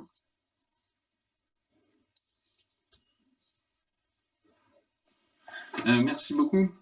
Merci beaucoup pour cette question. Merci Sonia aussi pour cet exposé sur Djibouti qui est très intéressant parce qu'il n'y a pas de petits pays, il n'y a pas de petits enjeux et on voit bien le rôle essentiel de Djibouti dans la chaîne de Ida-Ilou, au bord, comme on dit en anglais. Et ce qui est important sur cette question de la dette, c'est que le cas de Djibouti n'est qu'un cas extrême d'un cas qu'on trouve en général dans les pays en développement. C'est-à-dire depuis 2-3 ans, la dette des pays en développement, la dette extérieure des pays en développement, est composée de façon majoritaire par la dette envers la Chine, qui a dépassé celle envers les pays membres du Club de Paris, qui sont en gros les pays de l'OCDE qui coopèrent pour des moratoires de dette. Donc maintenant, il y a un nouvel espace de négociation qui est celui du G20, et dans lequel la Chine commence à s'impliquer et à rentrer dans ces processus coopératifs. Donc c'est vraiment, le cas de Djibouti est en fait un révélateur très intéressant. Alors, les questions de dépendance financière, bon, ça pose certainement des problèmes de voir les interdépendances en l'économie internationale comme l'expression de rapports de force. Pour moi, la finance, c'est certainement un pont qu'on jette dans le temps entre plusieurs périodes. Et vu comme ça pose d'autres difficultés, d'ailleurs, des difficultés en termes de charges entre les générations. Ce qui me semble, c'est que la dépendance financière, elle n'est pas seulement du débiteur à l'égard du créancier, elle est aussi du créancier envers le débiteur. C'est-à-dire que ce qu'on constate justement dans les mécanismes d'annulation de la dette et de coopération pour le traitement de la dette, c'est que créanciers et débiteurs ont un objet en commun qui est cette relation financière et qui doivent co-gérer. Il y a effectivement un certain nombre d'auteurs pour critiquer l'aide au développement. Le concept même d'aide, dans les propos qui ont été rapportés du général de Gaulle, par exemple, hein, cette conception est en soi philosophiquement critiquable. Et c'est pour ça que dès 1960, dès 1959, ce qu'on met en place, c'est une politique de coopération. Et certainement, dans le cadre de laquelle des personnes arrivent avec une motivation en termes d'aide. Le terme d'aide, c'est un terme qui est comptable, qui est au cœur de la définition de ce mécanisme financier par l'OCDE, le comité d'aide au développement. C'est la définition officielle de mouvement financier, et ce n'est pas forcément le reflet des stratégies et des réalités du terrain. Les stratégies de coopération en France ne sont pas forcément en termes d'aide. Maintenant, l'idée d'une dépendance découlant du financement du développement, c'est certainement un sentiment qu'on peut éprouver en termes de dépendance, qu'on peut éprouver vis-à-vis de son banquier. Naturellement, le banquier souhaite aussi bien maximiser les dépôts que maximiser les crédits. Et quand on regarde les choses du côté de la logique d'intervention du bailleur de fonds, on se rend compte que l'approche en termes d'interdépendance permet d'atténuer cette perception d'une relation de subalterne. Ce que je dirais, c'est que c'est vraiment sur le terrain et dans les relations effectives entre les personnes que ce sentiment de subalternité peut être incarné ou ressenti. Et dans ce cas, ce qu'il faut, c'est effectivement travailler ce sentiment, et c'est ce qui est en jeu dans nos sociétés post-coloniales, qui sont aussi bien les anciennes puissances coloniales qu'un certain nombre de pays dans lesquels ce rapport colonial a pu se diffuser. Je discutais avec un collègue qui était historien de la coopération suisse, à qui je demandais, vous avez de la chance, vous n'avez pas été une puissance coloniale. Il a dit, mais en fait, il y a un parti colonial qui a été actif historiquement chez nous, parce que beaucoup de Suisses de l'étranger ont vécu dans les colonies et étaient des fervents partisans de la prolongation des indépendants, de la colonisation. Donc, c'était sans doute un phénomène plus complexe, et je crois qu'il y a un véritable problème qu'on observe dans des tas de mouvements sociaux actuellement qui doivent certainement influencer les comportements associés à la diplomatie en général et au financement du développement en particulier. Merci beaucoup, François. Je vois qu'il y a une question dans le panel des spectateurs. Donc voilà, ça ne m'étonne pas que c'est bien mon frère, donc je vais donner la parole à mon frère. On parle de Chine, donc forcément il a certainement des réflexions et peut-être des questions même. Donc mon frère, il est enseignant endroit à Wuhan, mais il a depuis presque un an en Italie à cause du Covid, il n'arrive pas à rentrer en Chine. Donc, Ivan, je te passe la parole.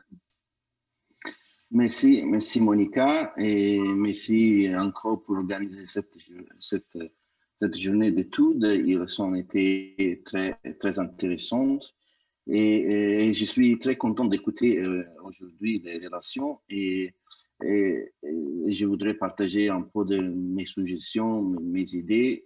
Pardonne-moi pour mon français, c'est pas mon langue de travail quotidien. La Chine, l'Afrique, l'Europe, ils sont très sujets importants dans le cadre international et des relations internationales. Aussi, après l'élection américaine, on ne peut pas attendre un grand changement dans la diplomatie et dans la politique américaine en Chine et les relations commerciales avec la Chine. Je voudrais commenter un peu la question de la modalité de coopération. On a parlé de la Belt and Road Initiative.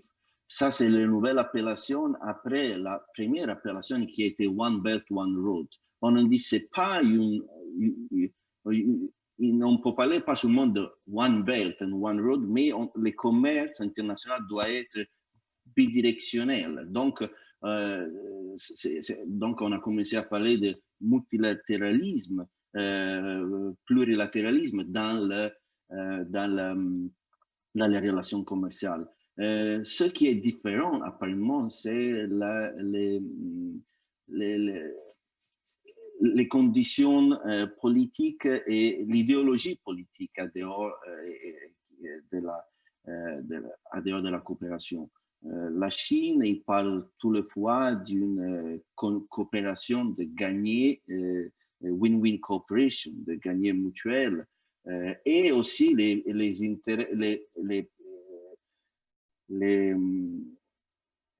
le principe général de ne pas intervenir dans les questions de politique interne du pays. Mais on a écouté aujourd'hui dans l'agence française de développement, on parle beaucoup de la question de la maturité du pays national, la qualité du développement dans le cadre du système politique. Et donc, la nécessité d'aider et de soutenir un développement. Donc, ce qui est étranger et ce qui est interne deviennent, selon mon perspective, deux questions fondamentales pour étudier la coopération. La Chine dit, je ne regarde pas, je ne m'occupe pas des questions internes du pays étranger et en même temps, je n'accepte pas qui pays étrangers s'occupe des questions internes à la politique chinoise. Et donc, ici, on peut penser à la question de Hong Kong. Et dans ce cadre, on peut penser aussi à les retards pour les congratulations de Xi Jinping à l'élection de Joe Biden. Un retard lié à la question tout interne du gouvernement américain sur la proclamation électorale. Donc, ces divisions entre ce qui est étranger et ce qui est interne au pays, ça, c'est pas une question, c'est une question politique, mais en même temps, il y a aussi des problèmes étrangers, des problèmes économiques. Quand on parle, par exemple, quand on pense à la loi sur l'investissement étranger et ce que monsieur Jean-François a dit sur la question de la sécurité nationale. Donc, la question de la sécurité nationale, il devient aussi le chapeau pour limiter beaucoup d'actions dans les pays étrangers. Et on le voit très bien avec la Chine, avec aussi l'Organisation mondiale du commerce et les limites sur la coopération sur des métiers particulièrement sensibles qui sont liés en beaucoup de cas avec la recherche et le développement, l'innovation, la technologie et la suprématie technologique. Donc, je voudrais, mon question, mais comment sont sur ce problème de comment on peut définir ce qui est interne, ce qui est externe au pays, et la question de sécurité nationale, qui est une question militaire, une question commerciale et aussi une question scientifique si on pense à la recherche et l'innovation liée à la coopération universitaire et à la diplomatie culturelle. Je ne vous prends pas beaucoup de temps, merci encore et bonne continuation. Merci, Ivan. Alors, je ne sais pas si François ou Sonia souhaitent répondre. Xavier souhaiterait aussi rebondir à la fois sur Sonia, François et Ivan. Donc, sentez-vous libre de prendre la parole, ceux qui le souhaitent. Xavier, François, oui, je vais y aller alors. Non, je crois qu'il y a un mot en fait qui résume un petit peu la situation, alors plutôt d'une manière contemporaine qu'historique, mais en tant que géographe, c'est plus facile pour moi. C'est le mot extraversion, puisque finalement, on a des formes d'extraversion politique, économique, financière en Afrique à cet égard-là, et qui engendrent des formes de dépendance qu'on connaît très bien tous, hein, et qui entraînent forcément également des relations privilégiées et notamment des formes de rente qui sont parfois spatialisées, parfois un peu moins. Et donc je pense notamment également, alors on parle beaucoup de la Chine, mais on peut penser également à la Turquie, on peut penser aux Émirats Arabes Unis à travers Dubai Ports, qui a été éjecté de Doraleh, donc du port de Djibouti, et qui se repositionne dans la région, au Somaliland et ailleurs. Donc voilà, il y a d'autres acteurs, il y avait le Brésil sous Lula, etc. Bon, je ne vais pas tous les citer, il y a l'Inde qui a un commerce maintenant plus élevé avec l'Afrique que la France, par exemple. Et donc, tous ces acteurs, finalement, participent à une sorte d'autre économie, ou en tout cas, c'est ce que privilégie la Chine, notamment à travers les infrastructures. On en revient quelque part à une économie du développement qui a été mise sous tutelle, en quelque sorte, dans les années 70. Et évidemment, je fais référence à ce que Rameau a pu écrire, notamment le consensus de Pékin, qui s'affronterait au conditionnel à celui de Washington, quoi. Donc, je crois qu'au final, les parties africaines, les Afriques avec un S, doivent inventer une sorte de modèle de croissance endogène et non pas à chaque fois calquer sur des acteurs externes, parce que sinon, on n'a pas de politique africaine vis-à-vis de la France, vis-à-vis de la Chine, de l'Inde, etc. Et c'est là que le bas blesse, pour moi, fondamentalement. François, c'est... Oui, merci beaucoup. Merci pour ce témoignage, en tout cas sur la Chine. Le débat, il est un peu sur la conditionnalité entre une absence de conditionnalité explicite ex ante et qu'est-ce qui se passe ex post quand la relation se dégrade. Donc c'est très intéressant de voir qu'ex ante, les bailleurs de fonds de l'OCDE et les institutions multilatérales essayent d'expliciter autant de choses que possible, autant d'attentes que possible, là où la Chine, sous couvert de non-ingérence et sous couvert d'une mise en œuvre d'une diplomatie dont les principes ont été définis par Zhou Enlai en 1964, et vraiment avec un très bel humanisme.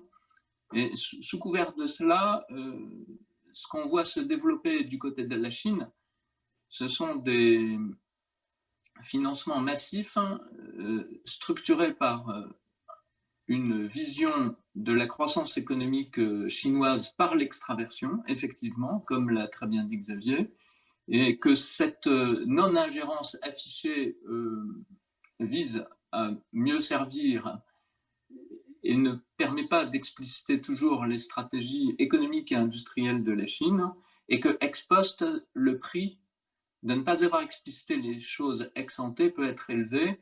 Tout le monde cite le cas évidemment du port de Colombo. Ça peut être effectivement un problème. Donc on voit bien que l'endettement aujourd'hui et le surendettement non coopératif à l'égard de la Chine peut poser un problème de régulation économique et financière très importante, et que ces choses-là aurait mieux valu d'être explicité sans doute ex ante. Alors après, sur les questions de sécurité nationale, je pense que ce qui est intéressant dans ce concept des interdépendances, c'est qu'on voit bien que la sécurité nationale a changé de visage par rapport à l'époque gaullienne. Et je pense que De Gaulle avait une vision assez forte des interdépendances possibles, plus qu'une vision paternaliste. Et désormais, on voit bien l'importance pour approcher la sécurité nationale du développement durable. On voit bien que la notion de souveraineté n'est plus une notion de souveraineté en termes de force, en termes régaliens, et qu'elle est aussi en termes d'investissement de développement durable. Et ça, c'est vraiment quelque chose de novateur et vers quoi peut aller aussi sans doute la diplomatie chinoise. Merci beaucoup François. Donc je relève une dernière question et après ce sera la pause. C'est une question pour Sonia, c'est de Monsieur Sen, Sidi Sen. Djibouti est-il devenu le nouveau Eldorado des investisseurs?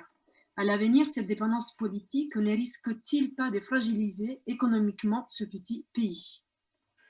Oui, merci. Je vais répondre à cette question et puis peut-être aussi sur l'extraversion dont on parle tout à l'heure, parce que c'était une des thèses d'un livre que je viens de faire justement sur Djibouti. Donc peut-être pour que les gens qui ne savent pas exactement, c'est la stratégie d'extraversion, c'est un concept qui a été développé en fait par Jean-François Bayard, qui dit que c'est la fabrication et la captation d'une véritable rente de la dépendance et une mobilisation des ressources que procurent justement les rapports parfois inégaux à l'environnement extérieur.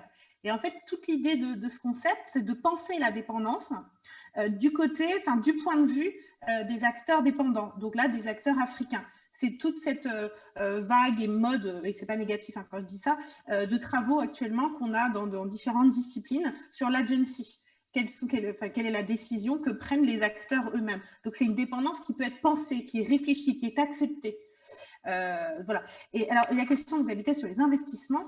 Donc, non, ne vous précipitez pas à Djibouti pour investir, si c'est la question sous-jacente. Oui, il y a beaucoup d'investissements chinois, comme l'a précisé Ivan, parfois aussi parce que la Chine n'a pas nécessairement les mêmes pratiques de business que d'autres acteurs français, etc.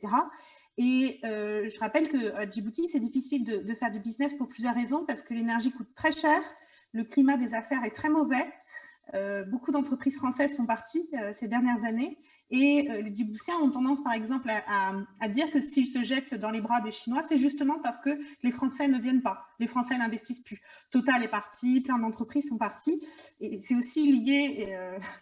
mettre une pierre dans la mare en finissant là-dessus, au caractère autoritaire du régime, puisque le régime djiboutien est plutôt un régime autoritaire, clientéliste, qui fait que, je donne un exemple qui sera une bonne image, que vous avez un des fils du président qui a créé une usine de lait, eh bien, pour éliminer ou écarter toute concurrence, une loi de finances a imposé une surtaxation de toutes les importations de lait dans le pays, ce qui permet d'écarter toute concurrence. Vous voyez, le climat des affaires, c'est un petit peu, voilà, c'est une bonne illustration.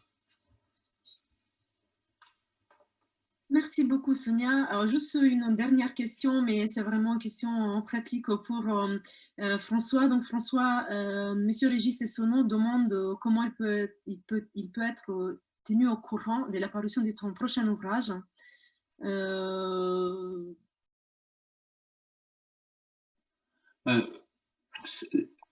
Mon prochain livre, en fait, va être sur la Guinée et il doit sortir à la mi-décembre chez Cartala. Et si c'est l'ouvrage dont j'ai parlé tout à l'heure sur Histoire d'Expertise France, il doit sortir le 9 février chez Cartala. Donc Cartala, pour ceux qui le souhaitent, peut faire de la vente en ligne, éventuellement sous forme d'e-book. Voilà, j'en profite pour remercier cet éditeur qui est très investi dans les questions de développement, également dans les questions religieuses d'ailleurs, mais qui fait un vrai travail de bénédictin. Et voilà. Merci de votre intérêt en tout cas. Merci beaucoup François. Eh bien, merci à tous. Il n'y a plus de questions. Nous sommes parfaitement, enfin, avec 2 petites minutes de retard dans le temps. Donc, je restitue la parole au président de la science, le professeur Louis Descarbonnières. Monica, je vous remercie. Ce que je peux dire en tant que total béotien de ces questions, c'est que j'ai énormément appris. Et vraiment, encore une fois, merci tant aux intervenants qu'à tous ceux qui ont posé des questions et qui ont fait de cette première partie de matinée un moment passionnant qui fait que je ne peux qu'attendre avec une très, très grande impatience l'édition du livre qui, je pense, ne manquera pas. Vraiment, bravo aux organisatrices. Je tiens à ce que ça soit mes derniers mots. Merci beaucoup, messieurs les présidents des sciences. Je vous propose donc de faire une petite pause café et de nous retrouver à 10h45 pile pour la dernière séance de séjour.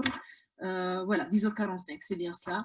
Voilà, donc comme hier évoqué par Yann Arzet du Renmark, eh bien, à vos cafetières aussi aujourd'hui. Et à tout à l'heure.